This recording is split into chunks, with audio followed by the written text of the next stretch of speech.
ሰላም ለሰውና ለፈጣን ልማት እድገት አስፈላጊ ነው። በክልላችን ብሎም በወረዳችን ኢኮኖሚያዊ ልማት እንዲጎለብትና የማህበረሰቡ እንቅስቃሴ ሰላማዊ እንዲሆን ሰላምን ማስፈንና ለሰላም ዘብ መቆም ይገባል። የሰላም አለመስፈን ትምህርት እንዲቋረጥ፣ የሰው ህይወት መጥፋትና የንብረት ውድመትን ያስከትላል። መሆኑም ሰላም ከምንም በላይ ቅድሚያ የሚሰጠው ተግባር መሆኑም የሰላምን ጠቀሜታ መረዳት ለሰላም መስፈን መረባረብ ያስፈልጋል።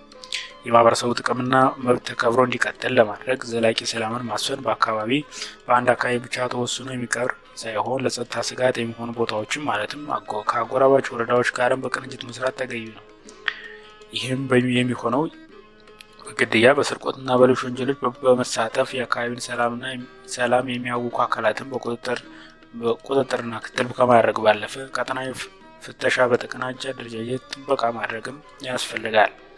ሰላምን ለማስፈን ደግሞ የጋራ መግባባትን በመፍጠር ከጸጥታ አካላት ጋር በመቀናጀት ከጥበቃ ጀምሮ መረጃ በመስጠት በተግባር ጀምሮ መረጃ በመስጠት መተባበር አስፈላጊ ነው። ሰላምን ማስፈንና ማረጋገጥ ካልተቻለ የዕለት ኑሮን በማወክ የግለሰብና የሀገርን እድገት በመጉዳት ወደ ባሰ አለመግባባቶችና ግጭት ይወስዳል። በንብረትና በሰው ህይወት ላይም መጠፋፋትን ያስከትላል። ሰላምን ማስፈንና ማረጋገጥ የሚቻለው በየጊዜው ስለ ሰላም ውይይት በማድረግ የአካባቢን ነቅቶ መጠበቅና የጸጥታ ችግር ሊፈጠሩ የሚችሉ ጉዳቶችን በቅርበት ክትትል በማድረግ ነው። በሀገራችን ሆነ በክልላችን ያለው ሰላም ለዘላቂነቱ እንዲረጋገጥ ዋስትና ያለው ዲሞክራሲያችን እንዲጎለበት የሚካሄደው ኢኮኖሚያዊ ልማት ፈጣንና ህዝብ የሚጠቀምበት እንዲሆን ሰላምን ማስፈን ወሳኝ ተግባር ነው። ልማትና ዲሞክራሲ ያለማቋረጥ እንዲጎለበትና የህዝባችን ጥቅምና መብት ተከብሮ እንዲቀጥል ሰላምና መረጋጋት ሊሰፍን ዘላቂ ሊሆንም ይገባል። በሀገር ውስጥም ብሎም በክልላችን የተፈጠሩ አለመግባባቶችን በሰለጠነ በሰላማዊና ህጋዊ መንገድ ብቻ እንዲፈቱ ማድረግ ይገባል።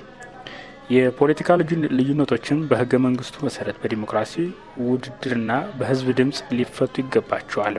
ሁሉም ዜጋ የሰላም ጉዳይ ትኩረት በመስጠት ህዝባችንን ከድህነትና ከኋላ ቀርነት ተላቆ የበለጸገ ደረጃ ይደርስ ዘንድ ጅምሩ ለውጥ ተጠናክሮ ሰፍቶና ቀጣይነቱ እየተረጋገጠ መዝለቅ ይኖርበታል። ይህ ሊሆን የሚችለው ደግሞ የሀገራችን የክልላችን ሰላም ማስተማማኝ ደረጃ ላይ ለማድረስ የሚችል ቆርጦ የተነሳ የጸጥታ ኃይል ሲኖር ነው።